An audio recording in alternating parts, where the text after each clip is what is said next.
आज की video start करते हैं। आज की जो मैं कहानी आपको सुनाने जा रहा हूँ यह बहुत ही स्पेशल होने वाली है, इसीलिए इस वीडियो को लास्ट तक ज़रूर देखना। यह कहानी एक स्कूल में पढ़ने वाले संजू नाम के लड़के की है। चलो उसी की जुबानी सुनते हैं। यह कहानी। हेलो फ्रेंड, मेरा नाम संजू है और मेरी उम्र 17 साल है। मैं 10वीं क्लास का छात्र हूँ और मेरे घर में मेरी मम्मी पापा और मेरा एक छोटा भाई रहता है। स्कूल में मेरे साथ कई लड़कियाँ भी पढ़ती हैं, लेकिन मुझे उन लड़कियों में किसी में भी कोई इंटरेस्ट नहीं था, क्योंकि वह दिखने में कुछ ज़्यादा खास नहीं थी। स्कूल में मेरा दोस्त अनिल है। हम दोनों एक ही बेंच पर बैठते थे। हम दोनों में काफ़ी गहरी दोस्ती थी और हम हर बात एक दूसरे से शेयर करते थे। एक बार की बात है दोस्तों, हमारे सारे टीचर जो कि किसी वजह से स्कूल से चले गए थे, अब उसी स्कूल की जगह कोई नया टीचर रखना था। उसके 3-4 दिन बाद हमारे स्कूल में साइंस की नई टीचर आई, अंजलि मैम। उन्होंने हमारी अभी तक कोई क्लास नहीं ली थी, लेकिन बाकी क्लास वाले लड़कों से उनकी तारीफ़ें सुननी शुरू हो गई थी। अंजलि मैम जिस दिन हमारी क्लास में आई वह सुबह का समय था और हमारी क्लास का फ्रेंड उन्होंने थी। जैसे ही क्लास रूम में एंट्री हुई तो मेरी पूरी क्लास खड़ी होकर उनके ग्रेट किया, लेकिन सब लड़कों ने नज़र उनके ऊपर टेक गई। अंजलि मैम की हाइट 5 फुट 3 इंच और उनका रंग दूध जैसा गोरा, गुलाबों में फूलों जैसे होठ, लाल टमाटर जैसा गाल, गोरी मोटी आंखें। क्या बताऊं दोस्त, इतनी खूबसूरत भला मैंने आज तक पहले कभी नहीं देखी थी। अब थोड़ी तारीफ रसीले आम की भी कर देता हूँ, जो कि 34 की कोटले में सही बैठते होंगे। उस दिन गुलाबी रंग का सूट और पैंट प्लाजो जो कि बिल्कुल टाइट था वह डाला हुआ था। चौड़ा चबूतर और चबूतरों की जो पूरी दीवारें साफ नजर आ रही थी। मेरा मन बस उधर ही देखना पर मजबूर हो गया। वह जैसे ही कुर्सी पर आकर बैठी, उनके चबूतरों की एक मीनार और दूसरे मीनार के ऊपर चढ़ा लिया। चबूतर का दरवाज़ा मेरी तरफ ही था। मैंने सबसे आगे वाली बेंच पर बैठा था, उसके काफ़ी करीब था। उन्होंने जो परफ्यूम्स लगाई थी उसकी खुशबू भी मुझे मदहोश करते जा रही थी। ऐसा लग रहा था जैसे कोई परी आकर मेरे सामने बैठ गई। फिर उन्होंने अपने गुलाबी होठ खोलते हुए अपनी क्लास लेनी शुरू की। वह बोलती रही, देखता रहा। मेरा ध्यान क्लास में बिल्कुल भी नहीं था, तो बस मचलने हुए कबूतर और उबलते हुए तरबूजों देख रहा था। नाक पिटारे के अंदर में फन करने लगा। मैंने सर के ऊपर हाथ रखते हुए शांत किया। अब स्कूल जाना भी बहुत अच्छा लगने लगा था। एक दिन ऐसे ही साइड की क्लास चल रही थी। अंजलि मैडम उस बड़े गले वाला रंग का सूट पहन कर आए थे। अचानक मैं उनका पेन सामने नीचे गिर गया। जैसे ही वह पेन उठाने के लिए नीचे झुकी, क्या बताऊं दोस्तों, क्या नज़ारा था। कबूतरों के बीच वाली दूरी मुझे साफ नजर आ गई। ऐसा सीन मैंने कभी नहीं देखा था। तो मैं मानो उधर ही बैठे ही पागलों की तरह नाग ने भी हल्का सा जहर उगल दिया। वह तस्वीर बार बार मेरी आंखों के सामने घूम रही थी। मैंने घर में जाकर सबसे पहले नल में से पानी निकाला। उसके बाद भी मुझे शांति नहीं मिली और मेरे मन में वही तस्वीर बार बार घूमने लग गई थी। अगले दिन हम क्लास में आए तो मेरी क्लास में कुछ शरारती लड़के भी, जिनके नाम सोनू, सुनील और पंकज था। उनका ध्यान भी ज़्यादातर अंजलि मैडम की तरफ ही रहता था। वह क्लास में सबसे पीछे बैठते थे। मैंने कई बार देखा वह अंजलि मैडम को देखकर अपने मुसलम और क्लास के कुर्ते लग जाते थे। मुझे उनकी हर हरकत पर बहुत गुस्सा आता था, क्योंकि अंदर ही अंदर अंजलि मैडम को पसंद करने लगा था। इसलिए उनके साथ मेरी बहुत बार लड़ाई भी हुई। एग्ज़ाम हमारे आने वाली थी, इसलिए प्रिंसिपल स्कूल में ही ट्यूशन का बंदोबस्त कर दिया। स्कूल हमारा 3 बजे ख़त्म होता, उसके बाद 2 घंटे ट्यूशन पढ़ाई की जाती। तो मैंने भी यह ट्यूशन ज्वाइन कर ली। कई बार अंजलि मैम मेहंदी हमें ट्यूशन पढ़ाती। दिन ट्यूशन के बाद जब मैं और मेरे दोस्त घर के लिए निकलते तो मैंने अपने क्लास में शरारती लड़कों सोनू को स्कूल के साइड रूम में देखा। चुपके से उसके पीछे गया। उसने दरवाज़ा बंद किया, इसलिए मैंने खिड़की से झांकना शुरू कर दिया। उस टाइम स्कूल के सभी छात्र टीचर स्कूल से जा चुके थे, इसलिए मैंने सोचा कि पता नहीं है स्टाफ रूम में क्या कर रहा है।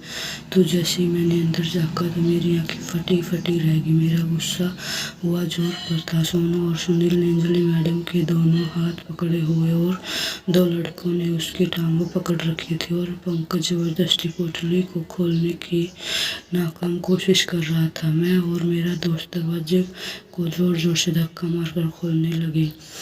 मैंने देखकर वह चारों डर गए। लड़के तो उसी समय वहां से भाग गए। बाकी के बचे हुए तो सुनील और मैंने अंदर दोस्त को पकड़ लिया और उनकी पिटाई करने लगे। अंजलि मैडम की आंखों से आंसू निकल रहे थे तो मैंने उनके पास जाकर उन्हें हौसला दिया कि चुप कराने की कोशिश की। फिर मैंने उन्हें बोला कि यानी इतनी शिकायत प्रिंसिपल से कर देते हैं, लेकिन उन्हें अपनी बदनामी के डर से इस बात को मना कर दिया। सोनू सुनील को काफ़ी मार पड़ने के बाद उनकी अकल ठिकाने आ गई। उन्होंने अंजलि मैडम को सॉरी बोला और वहाँ से भाग गए। फिर मैं अंजलि मैडम के साथ में स्कूल से घर आ रहे थे। मेरा घर अंजलि मैम के घर के पहले आता है, इसलिए आज उन्होंने मेरे को अपनी स्कूटी में ही घर छोड़ने के लिए बोल दिया। वह स्कूटी चलाने लगी तो मैं उनके पीछे बैठ गया। उनकी परफ्यूम की खुशबू मुझे दीवाना कर रही थी। आज तो मेरी हीरोगिरी उनके लिए बहुत ही अच्छी साबित हुई थी। मैं उनकी नज़रों से किसी हीरो से कम नहीं था। उन्होंने उस दिन मुझे घर में ड्रॉप किया। उसके बाद तो हर रोज़ मैं उनके साथ ही आता जाता और एक दिन मैंने के पीछे बैठकर स्कूटी का आ रहे थे तो तुम मेरे नज़र छोड़े कबूतरों पर गई। मेरा मन कर रहा था कि मैं उनके कमर को दोनों साइड से कमरों को पकड़ लूं। अचानक से लड़के के बीच एक गड्ढा आ गया और मैं हल्का जंप लेकर उसके सर पर गया। मैंने सॉरी बोल के फिर अपनी जगह पर वापस आ गया। उन्होंने बोला कोई बात नहीं, वैसे मेरा डर थोड़ा दूर हो गया।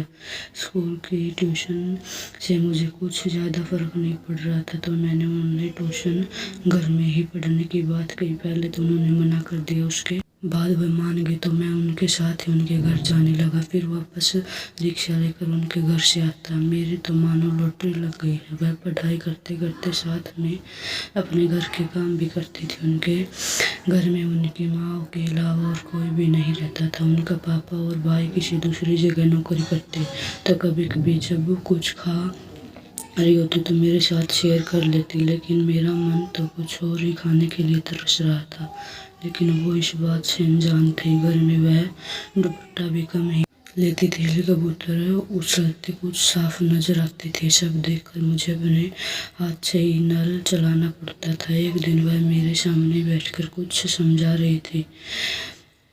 10वीं क्लास की साइड का यही वाला चैप्टर चल रहा था और मेरा ध्यान बुक में नहीं लाइव क्लास में ज़्यादा था। उसकी नज़र मेरे ऊपर पड़ी। कबूतरों की तरफ देख रहा था तो उन्होंने मुझे हिलाते हुए बोला कि कहाँ ध्यान है तुम्हारा। मैं डर गया। मैंने बोला कुछ नहीं। तभी उन्होंने आम को ही नहीं समेटा और फिर वही कुछ देखने लग। चैप्टर ऐसा चल रहा था, क्या करता नागराज के अंदर ही फन फैलाने लग गया और पिटारी का ढक्कन थोड़ा ऊपर उठ गया। अंजलि मैडम की नज़र पिटारी के ऊपर पड़ी तो वह हल्का मुस्कुराने लगी और बोली कि यह चैप्टर तो तुम अच्छे से समझ जाओगे ना। मैंने बोला नहीं मैडम, मुझे इस तरह कुछ समझ में नहीं आ रहा। ज़्यादा अगर प्रैक्टिकल हो जाए तो बिल्कुल अच्छे समझ में आ जाता। उन्होंने फिर एक गहरी मुस्कुराहट बढ़ते हुए कहा, अच्छा प्रैक्टिकल कौन करवाएगा तुम्हें? तो मैंने बोला आपसे अच्छी लेबोरेटरी प्रैक्टिकल के लिए कहाँ मिलेगी। फिर मैंने आम के बगीचे की तरह निगाह घुमाते हुए थोड़ा मुस्कुरा दिया। उस दिन अंजलि मैडम की माँ किसी काम से बाहर गई हुई थी। घर में सिर्फ अंजलि मैम की ही थी तो शायद उनका भी मन मुझे प्रैक्टिकल करवाने के लिए मचलने लग गया। मैंने उनको कभी फ़ोन पर ज़्यादा बात करते नहीं देखा, इसलिए शायद उनका कोई बॉयफ्रेंड वगैरह भी नहीं था। तो मैं काफ़ी हैंडसम और जवान था और मेरा डंडा मेरी उम्र से मुताबिक काफ़ी बलवान था। तकरीबन 7 का होगा क्योंकि मैं डंडे की काफ़ी मरम्मत करता था। मेरे विलनवारी स्माइल देखकर अंजलि मैडम कुछ ज़्यादा रिस्पॉन्स ना कर पाई तो मैंने अपने हाथ से उन्हें गाल ऊपर टच कर दिया। उन्होंने अपनी दोनों आंखें बंद कर ली। फिर दोस्तों प्रैक्टिकल तो शुरू हो गया। अंजलि मैडम को लेकर कमरे के अंदर चला गया। वह भी बिना किसी रुकावट के मेरे साथ अंदर चली गई। तो मैंने बोला कि मैं प्रैक्टिकल करने के लिए तैयार हूँ। तो उन्होंने बोला लेकिन मुझे भी इसके बारे में कोई ज़्यादा जानकारी नहीं है, इसलिए तुम खुद ही प्रैक्टिकल कर लो। फिर क्या था दोस्तों, मैं तो पहले से यही चाहता था कि वह मुझे मिल गया। पोटली खोलते हुए गोरे कबूतर को आज़ाद कर दिया।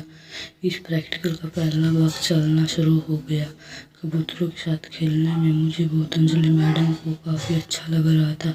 थोड़ी देर ऊपर वाले बगीचे में खेलने के बाद मैंने चिड़िया के घोंसले की तरफ बढ़ना शुरू किया, क्योंकि जो तोता मेरे पास है वह भी उसी घोंसले में बैठना चाहता है। तो मैंने पिंजरा खोलते देर ना लगाई, लेकिन जब मैं पिंजरा खोल रहा था अंजलि में थोड़ा हिचकिचाने लगी, क्योंकि पिंजरा कोई पहली बार ही खोल रहा था। मैंने उनकी हिचकिचाहट दूर करते हुए ऊपर वाले गुलाब की पंखुड़ों पर अपनी जीभ फेरने लग गया, जिससे वह थोड़ी रिलैक्स हो गई। फिर मैंने पिंजरा खोल दिया, घोंसले के दर्शन कर लिए। मुझे एक चमचम का स्वाद भी चखना था, इसलिए मैंने उनको इशारा किया तो वह समझ गई कि मैं चमचम का स्वाद चखना चाहता हूँ। फिर क्या था, मैंने चमचम को अपने हाथ से दबा लिया, जिससे चमचम का रस बाहर टपकने लग गया। मैंने जल्दी से चमचम के अपने मुंह में रखते हुए उसका रस पीना शुरू कर दिया। चमचम से रस निकलता ही रहा और मैं उस रस को पीता ही रहा। थोड़ी देर नमकीन बस पीने के बाद मैंने अंजलि मैडम को बोला कि मेरे पास ही एक पक्षी है जो कि पिंजरे में बंद है, उसको पिंजरे से आज़ाद करके चिड़िया के साथ घोंसले में बैठना है। वह भी शायद यही चाहती थी, पर जल्दी से तोता और चिड़िया एक ही घोंसले में बैठकर बातें करें। फिर क्या था दोस्तों, ऐसा कौन मौका बार बार आता है, इसलिए मैंने मौका का फ़ायदा उठाया। मैंने तोते को पिंजरे से बाहर निकालते हुए अंजलि मैडम सामने ही हवा में उड़ने लग गई। तोता पर डालते हुए अंजलि मैडम के हाथों पर बैठ गया और अंजलि मैडम ने तोते को अपने हाथों से प्यार देना शुरू कर दिया। थोड़ी देर तोते को हाथ में बिठाकर उसने बाद उन्होंने तोते को ऊपर वाले गुलाब के पंखुड़ों को चाटना शुरू कर दिया। तोते को काफ़ी आराम मिल रहा था, तो तोता बहुत ही उछल कूद करने लग गया। अब तो बस तोता जल्दी से घोंसले में बैठना चाहता था। मैंने देर न करते हुए तोते को घोंसले के सामने ले गया। तोते को घोंसला काफ़ी पसंद आ गया। घोंसले तोते से छोटा था, लेकिन तोता एडजस्ट कर लेने के लिए तैयार ही था। फिर क्या था, तोते के बिना देर किए उड़कर एकदम घोंसले में अंदर चला गया और चिड़िया से बातें करने लगा। तोता अंदर चला जाता, कभी बाहर आते, घंटा ऐसे ही चलता रहा। अब तोता थक गया था और वह अपना सामान घोंसले में ही छोड़कर बाहर आ गया। अब तोता थोड़ा शांत हो गया और अंजलि मैडम भी काफ़ी खुश नजर आ रही थी, क्योंकि उन्होंने ऐसा पक्षी कभी नहीं देखा था। यह प्रैक्टिकल एक बार नहीं बहुत बार करना पड़ा, जिसके बाद मुझे यह चैप्टर अच्छे से समझ में आ गया। फिर कुछ देर बाद दोबारा मौका मिला यह प्रैक्टिकल करने के लिए।